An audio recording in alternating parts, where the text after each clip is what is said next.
Selam olsun. Bir milletin asıl gücü, topu, tüfeği, tankı değil, imanlı gençliğidir anlayışının tezahürü olan ve İslam aşkıyla kavrulan ümmetin ümit var gençlerine. Peygamberin müjdelediği şehir İstanbul'a selam olsun.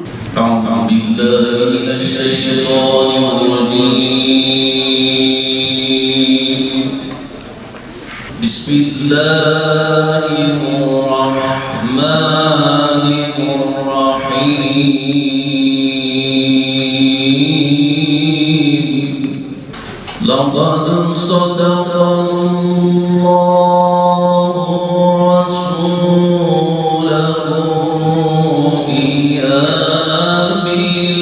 haqq latadkhulunna al-masjidal haram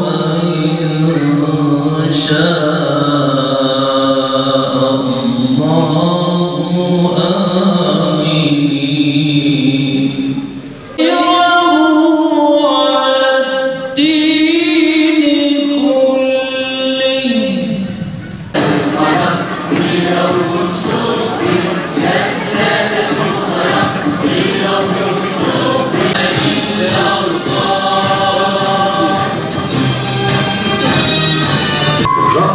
Allah'a inandığımızdan dolayı Peygamberi de sizi de yurdunuzdan çıkarıyor.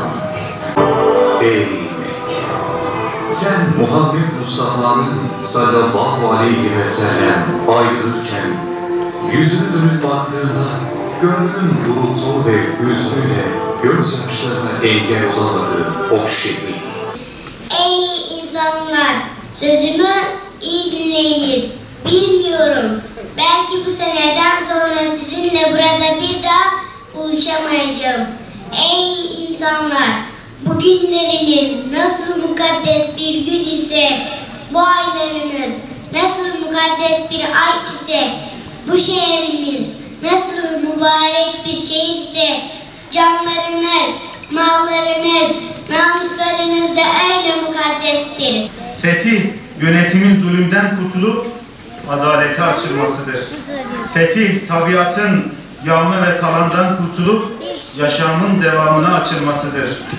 Diğer taraftan biz eğlence adı altında tüm dünya halklarına çirkinliklerin ve kötülüklerin dayatılmasına karşı tavır almanın gerekliliğine ve doğruluğuna inanıyoruz. Bizim elbette hatırladıkça inşirah bulduğumuz, gönlümüzün ferahlık duyduğu tarihi pek çok sevinçlerimiz vardır. Bunların başında Mekke'nin fethi geliyor. Mekke'nin fethinden sonra günümüze kadar sayılamayacak kadar fetihlerle doludur tarihimiz. Mekke'nin fethinden sonra Salahaddin-i Eyyubi'den Alparslan'a, Fatih Sultan Mehmed'e ve daha nicelerine kadar bu ümmete nice sevinçler yaşatmış, fetihlerin büyük fatihleri geçiyor gözümüzün önünden. Ancak fetihlerin fethi Mekke'nin fethidir. En büyük fetihtir. Bütün insanlık tarihinin en keskin dönüm noktası Mekke'nin fethidir. İslam tarihi boyunca yaşanmış olan fetihleri her birini tesbihin bir tanesi olarak kabul ederseniz bu tesbihin imamesi Mekke'nin fethidir. En büyük fetihtir. Biraz işin tarihi detaylarından bahsetmeliyim. Malumdur, fetihten, Mekke'nin fethinden 8 sene önce iki mübarek, muhterem, mukaddes zat Mekke'den Medine'ye hicret ettiler. Biri Nebi idi, peygamber idi.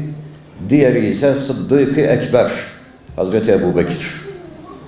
İkisi de 50'nin üstünde yaşlarıyla pek çok zorluklarla, güç bela, mağaraya sığınarak, arka yollardan giderek, sipere yatarak, bin bir zahmetle Medine'ye ulaştılar. 8 sene sonra ise 10.000 kişi Mekke'ye giriyor. 8 sene önce 2 kişi Mekke'den hicret etti. 8 sene sonra 10.000 kişi, 10.000'lik ordu Mekke'ye giriyor.